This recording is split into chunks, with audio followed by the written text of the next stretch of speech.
আসসালামু আলাইকুম ওয়া রাহমাতুল্লাহি ওয়া বারাকাতুহু। ইন্নাল হামদালিল্লাহ ওয়াসসালাতু ওয়াসসালামু আলা রাসূলিল্লাহ ওয়া বা'দ। সম্মানিত দর্শক শ্রোতা মণ্ডলী, আশা করি আপনারা সকলেই ভালো আছেন এবং আল ওয়াহিদ পরিবারের সাথে আছেন। আমরা আজকে আপনাদের সামনে সূরা আত-তাওবা, কুরআনুল কারীমের 9 নম্বর সূরা নিয়ে আলোচনা করব। ইতিপূর্বে আমরা সূরা আনফাল পর্যন্ত আলোচনা করেছি। আজকে সূরা আত-তাওবা অর্থাৎ বারাত যেটি বলা হয়, এই সূরার নামকরণ, শানে নজুল, ব্যাখ্যা এবং শিক্ষা নিয়ে আপনাদের সামনে উপস্থিত হয়েছি। সম্মানিত দর্শক শ্রোতা মণ্ডলী, এই সূরাটির নাম সূরা আত-তাওবা। এর দুটি নাম আমরা পাই, আরো অনেকগুলো নাম রয়েছে, তো প্রধানত দুটি নাম আমরা পাই। এক নম্বর হলো আত-তাওবা। এটি এই জন্য বলা হয় যে এই সূরায় কয়েকজন সাহাবীর তওবাকে কবুল করা হয়েছিল। তারা দীর্ঘদিন ধরে 50 দিন ধরে তারা আল্লাহর নিকট মাপ চেয়েছিল, তওবা করেছিল, তাদের তওবা কবুল হয়েছিল। সেই ঘটনাকে কেন্দ্র করে এই সূরাটির নামকরণ করা হয়েছে সূরা আত-তাওবা।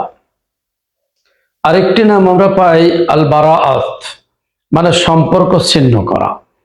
এই সূরাতে কাফের মুশরিকদের সাথে সম্পর্ক ছিন্ন করা হয়েছে। বিশেষ করে আপনার বিদায় হজের 8ম হিজরির পরে অর্থাৎ 9ম হিজরিতেই তাদের সাথে সম্পর্ক ছিন্ন করা হয় এবং সেই ঘোষণা এই সূরাতে দেওয়া হয়েছে, যার কারণে সূরাটির নামকরণ করা হয়েছে সূরা আল বারাআত। সম্মানিত দর্শক শ্রোতা মণ্ডলী, এই সূরার শানে নুজুল হলো বিশেষ করে মক্কা বিজয়ের পরে বিভিন্ন মুশরিক গোত্র যারা চুক্তি ভঙ্গ করছিল, যার কারণে তাদের সাথে সম্পর্ক ছিন্নের ঘোষণা দেওয়া হয়েছে। এই বিষয়টা এক। আর 2 নম্বর হলো তাবুকের যুদ্ধটা ছিল মুসলমানদের জন্য বিরাট একটা টার্নিং পয়েন্ট। রোমানদের সাথে যুদ্ধ হয়েছিল তাবুকের যুদ্ধে। সেই যুদ্ধে সকলকেই যাওয়ার নির্দেশনা ছিল। সেই যুদ্ধটা ছিল কঠিন একটা মুহূর্তে, প্রচন্ড গরমের সময় এবং সেই দীর্ঘ পথ এবং ফল কাটার মৌসুম, সেই মৌসুমে তাবুকের যুদ্ধটি হয়েছিল। সে আলোচনা এই সূরাতে রয়েছে, যার পরিপ্রেক্ষিতেই সেই তাবুকের যুদ্ধে কিছু মানুষ তারা পিছ পড়ে গিয়েছিল, যায় নাই, কিছু মুনাফিক ছিল, তার সার্বিক বর্ণনা এই সূরাতে এসেছে। সম্মানিত দর্শক শ্রোতা মণ্ডলী, এই সূরার আলোচ্য বিষয় হলো যে আপনার মুশরিকদের সাথে সম্পর্ক ছেদ এবং সবার জন্য যে তওবার দরজা উন্মুক্ত করা হয়েছে সেই ঘোষণা এই সূরাতে করা হয়েছে। অর্থাৎ এই সূরার কেন্দ্রীয় আলোচ্য বিষয় হলো এই দুটি। আর আল্লাহ পাক এই সূরা থেকে যে শিক্ষা দিতে চেয়েছেন, অসংখ্য বিষয় রয়েছে যা অল্প সময় আলোচনা করা সম্ভব নয়। আমরা কয়েকটি আপনাদের সামনে উপস্থাপন করতে চাই। সম্মানিত দর্শক শ্রোতা মণ্ডলী, তার ভিতরে 1 নম্বর যে শিক্ষাটি আল্লাহ পাক দিতে চেয়েছেন যে মুশরিকদের সাথে সম্পর্ক ছিন্ন করতে হবে। এই সূরাতে আল্লাহ পাক বলেছেন 1 নম্বর আয়াতে, বারাতুম মিনাল্লাহি ওয়া রাসূলিহি ইলাল্লাযিনা আহাদতুম মিনাল মুশরিকিন। এই মুশরিকদের ভিতর থেকে যারা চুক্তি ভঙ্গ করেছে তাদের সাথে সম্পর্ক ছিন্নের ঘোষণা দেওয়া হয়েছে। তাহলে 1 নম্বর যে শিক্ষা আমরা পাই যে কাফের মুশরিকদের সাথে যারা চুক্তি ভঙ্গ করেছে তাদের সাথে কোনো সম্পর্ক নাই, তাদের সাথে সমস্ত সম্পর্ক ছিন্ন করতে হবে। 2 নম্বর যে শিক্ষাটি দেওয়া হয়েছে যে মুশরিকরা যদি ঈমানদারদের নিকটে আশ্রয় চায় তাহলে তাদেরকে আশ্রয় দিতে হবে। আল্লাহ পাক বলেছেন, ওয়াইন আহাদুম মিনাল মুশরিকিনা, যদি মুশরিকদের ভিতর থেকে কেউ যদি আশ্রয় চায় তাহলে আল্লাহ পাক বলছেন ফাআজিরহু, তাহলে তাকে তোমরা আশ্রয় দাও। তাহলে এই সূরা থেকে শিক্ষা হলো যে কঠিন মুহূর্তেও যদি মুশরিকরা ঈমানদারদের নিকট, মুসলমানদের নিকট আশ্রয় চায় তাহলে তাদেরকে আশ্রয় দিতে হবে, তাদেরকে কোরআন শোনাতে হবে। যদি তারা ঈমান আনে আলহামদুলিল্লাহ, ঈমান না আনলে তাদেরকে নিরাপদ স্থানে ফাআজিরহু, আল্লাহ পাক বলেছেন তাদেরকে নিরাপদ স্থানে পৌঁছে দিতে হবে। সম্মানিত দর্শক শ্রোতা মণ্ডলী, মোটামুটি আমরা এই আয়াত থেকে এই শিক্ষাটি পাই যে কাফের মুশরিকদের সাথে সম্পর্ক ছিন্ন করতে হবে। দুই হলো যে তারা যদি আশ্রয় চায় তবে তাদের সাথে তাদেরকে আশ্রয় দিতে হবে। আর তৃতীয় নম্বর যে শিক্ষাটি রয়েছে সেটি আল্লাহ পাক এই সূরাতে বলছেন যে যে জিহাদ, কাফের মুশরিকদের সাথে যে জিহাদ হবে, এই জিহাদের ব্যাপারে বলা হয়েছে জিহাদই আল্লাহর নিকট সবচেয়ে প্রিয় আমল। যেমন দেখুন আল্লাহ পাক বলছেন যে আজআলতুম সিকায়াতাল হাজ ইমারাতাল মাসজিদিল হারাম কামান আমানা বিল্লাহি ওয়াল ইয়াউমিল আখির ওয়া জাহাদা ফি সাবিলিল্লাহি লা ইয়াস্তাগুনা ইনদাল্লাহ আল্লাহু লা ইয়াহদিল কওমাদ যালিমিন। আল্লাহ পাক এই সূরার 19 নম্বর আয়াতে বলছেন যে যারা হাজীদের পানি পান করায় এবং মসজিদের বা অর্থাৎ বাইতুল্লাহর যারা রক্ষণাবেক্ষণ করে তারা কি তাদের সমান যারা আল্লাহর প্রতি ঈমান এনেছে, বিশ্বাস করেছে এবং জান এবং মাল দিয়ে আল্লাহর রাস্তায় জিহাদ করেছে? আল্লাহ পাক বলছেন লা ইয়াস্তাবুনা ইনদাল্লাহ, না, এই দুই দল কখনোই সমান হতে পারে না, আল্লাহর নিকট সমান নয়। আর যারা সমান মনে করে আল্লাহ পাক তাদেরকে জালেম বলেছেন। শুধু তাই নাই, এই জিহাদের গুরুত্বের ব্যাপারে আল্লাহ পাক বলেছেন যাল্লাযিনা আমানু ওয়া হাজারু ওয়া জাহাদু ফি সাবিলিল্লাহি বিআমওয়ালিহিম ওয়া আনফুসিহিম আ'যামু দারাজাতান ইনদাল্লাহ।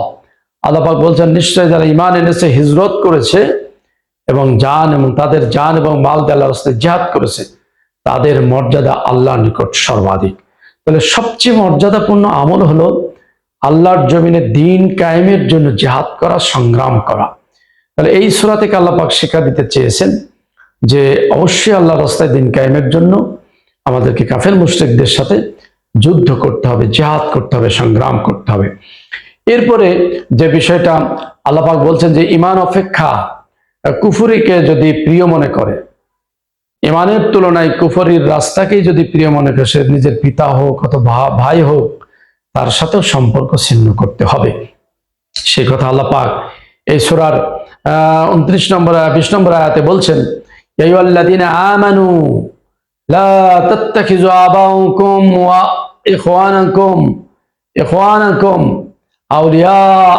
আল্লাহ পাক বলছেন হে ঈমানদারগণ, তোমাদের পিতা এবং তোমাদের ভাইদেরকে বন্ধু হিসাবে গ্রহণ করো না। ইস্তাহাব্বুল কুফরা, যদি তারা আলাল ঈমান, ঈমানের তুলনায় কুফরিকেই যদি তারা বেশি পছন্দ মনে করে, তোমরা তাদের সাথে তাদেরকে বন্ধু হিসেবে গ্রহণ করো না, ওলি অভিভাবক হিসেবে তাদেরকে গ্রহণ করো না। এরপরে আল্লাহ পাক সতর্ক করে বলছেন ওয়ামাইয়াতাওয়াল্লাহুম মিনকুম, যারা তাদের সাথে সম্পর্ক রাখবে, আউলাইকা হুমুল যালিমুন, আল্লাহ পাক তাদেরকে জালেম বলেছেন। অত্যন্ত গুরুত্বপূর্ণ একটি আয়াত।